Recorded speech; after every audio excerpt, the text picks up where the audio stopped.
Thank you for staying with us. As tensions rise across West Africa's diplomatic and migrant communities, the federal government is calling for calm amid reports of the alleged deportation of Nigerians from Ghana. Okay, good morning and thank you very much for joining us. I am Yori Folari.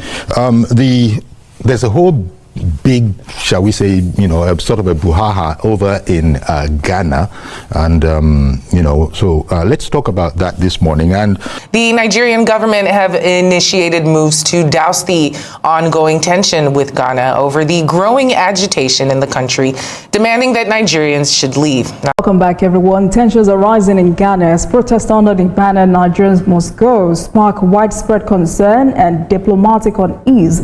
In response, the Nigerian Senate is urging calm and restraint, calling for measured dialogue and regional cooperation.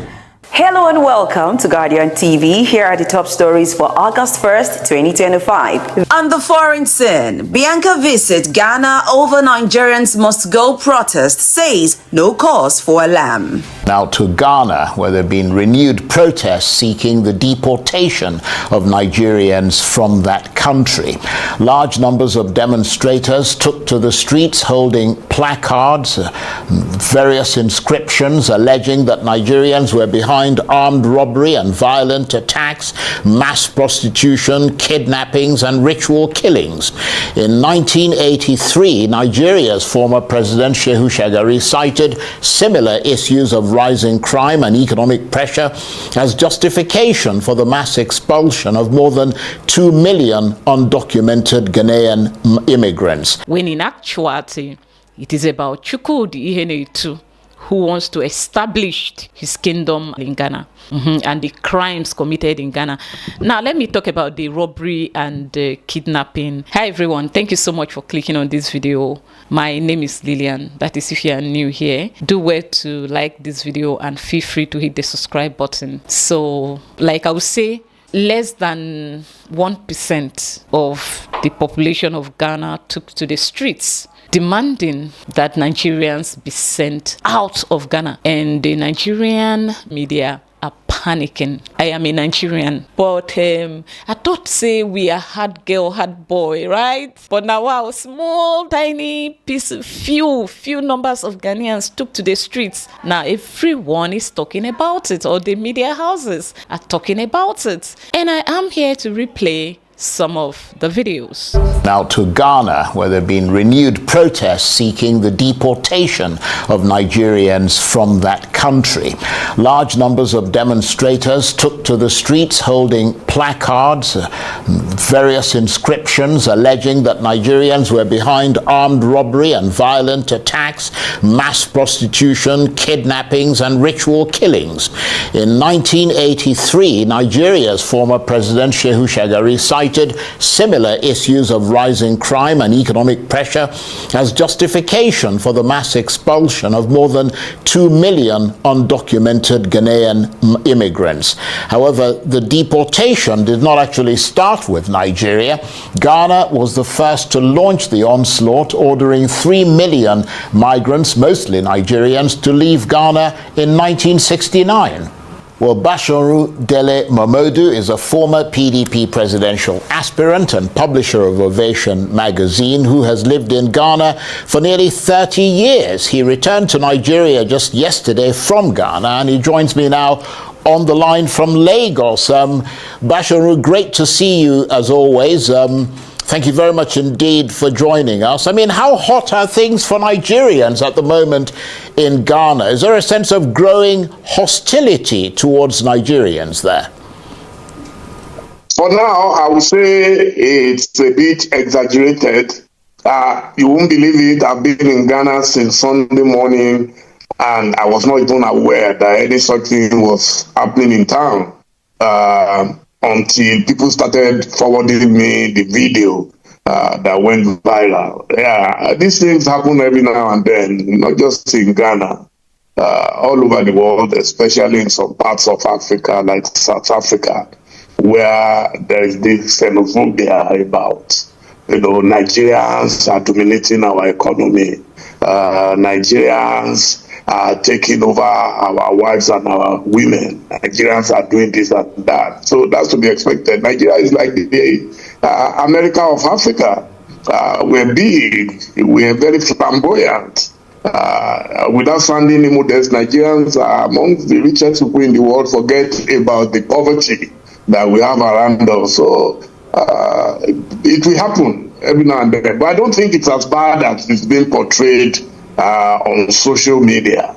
I've had the opportunity of speaking to the Nigerian side and the Ghanaian side, and this particular instance has to do with a Nigerian gentleman who said he wanted to establish his own kingdom on Ghanaian soil. And they said, no, Umba, we're not going to agree. You can't do it. He said he wants to celebrate the New Yam Festival. And they said, no, there is tension. We don't want you to do it. And they said, according to the Ghanaian side, he's insisting we do it. But what I learned as a young man is that when you are in Rome, you have to behave like Romans. I have lived in Ghana now for about 3 decades, and I have lived my life as quietly as possible, and I've not had any major issue. There have been skirmishes between Nigerian traders and Ghanaian traders. You know, Nigerians, we will go to the depths of the Atlantic Ocean to look for good business. Especially my brothers from the southeast. I always say that they are amongst the most audacious human beings on earth. They work so hard, and so it's very easy for them to get into trouble, and people will say, oh, they are too aggressive, they are taking away our jobs. But it's good to compete, and I'm hoping that the thing will subside. Before I left Ghana yesterday, I was told that one of our foreign ministers, Mrs. Bianca Ojukwu, will be coming into Ghana, I think, today. So by now, I believe she will be there, and she will be meeting with the Ghanaian authorities. Fortunately, we have leaders in Ghana who know Nigeria very well. The current president, John Dramani Mahama, lived partly in exile in Nigeria when his father fled Ghana after the coup that toppled the Osaje for Dr. Kwame Nkrumah. He has a half-sister, Madam Sherifat from Ofa in Kwara State. So he knows Nigeria very well. He has a wealth of friends. They will settle. They will definitely settle. Right. But we also need to teach our guys to calm down a bit, because when you are in someone else's country, you have to learn how to respect their culture. Right. Well, I mean, you have a point there, and thank you for laying it out the way that you did. I mean, you've allayed some of our fears there, but I have to ask you, though, Basharu, are Nigerians actually doing the things they're accused of doing? I mean, armed robbery, kidnappings, mass prostitution, ritual killings, etc. Look, Brother Charles, everywhere in the world, people do things. Everything that they accuse Nigerians of doing, of course, they have collaborators who are locals. So it's not as widespread, but it's always been very fashionable everywhere in the world, anywhere in the world, that wherever a crime is committed, a Nigerian name must surface somewhere. It is not always true. Yes, there are, pockets of cases, but nothing that substantial. Ghana is a very peaceful country, and it is very difficult for you to commit large-scale crime without being caught. The security is very tight. Ghanaian families are close-knit. I was just mentioning the fact that this seems to be a kind of diplomatic back and forth. Because do you see that simmering resentment still from the Ghanaians? Oh no, we've moved past that stage.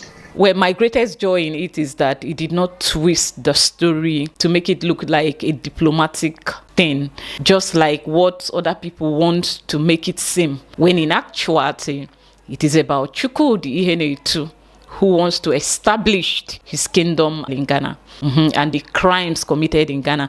Now, let me talk about the robbery and kidnapping. As for kidnapping, I'm not going to sit here and lie that I'm aware of any in recent times, apart from one Nigerian guy from the Yoruba tribe who lured an American to Ghana here and had her kidnapped. Yeah, I've heard about that. I saw it in the news. And the one that a certain Nigerian man from the eastern part of Nigeria lured 2 women from Ghana here and had them kidnapped in Nigeria and demand for ransom. Thankfully, the Ghanaian police service teamed up with the Nigerian police force and rescued the victims. Now, these are the cases I'm aware of in recent times, and so because I work with facts, and I have seen cases of people coming on social media to share their experiences, but I have not really seen any in recent times on the media platforms that I can rely on for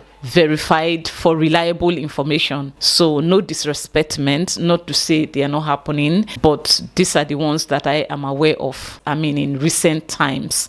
I do not know in the past. Now, what about armed robbery? Yes, I have heard of a certain robbery incidents in Kumasi, the Ashanti region, and I did a reaction video to that video on here because it's verified information from the Ashanti Regional Police Service. So, and I saw it on a reliable media platform. So now I'm not talking about the ones the hearsay, I'm talking about the ones with evidence and names and everything attached. All right, now on to the unaliving. Yes, the one I am aware of, and I'm still, I wanted to say mad, but no, I have elderly people watching me. Now, the one I am aware of is a certain woman somewhere at mile 11 around Botiano. She and her son, collaborated. They made a phone call to some guys who came and had one of their neighbors unalived because he wanted to collect his money that the woman is owing him.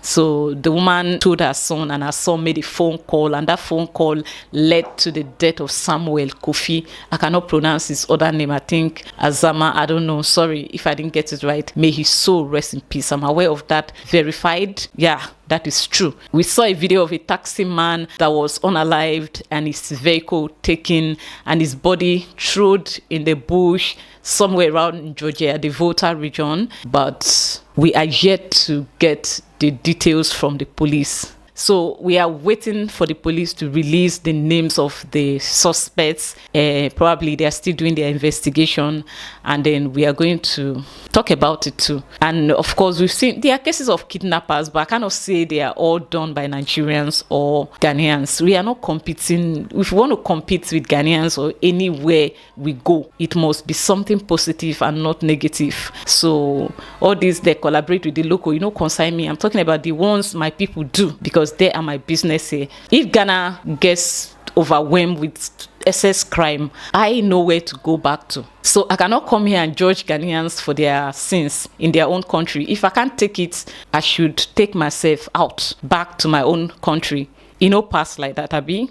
Anyways, we have come to the end of the video. I will see you in my next one. Bye.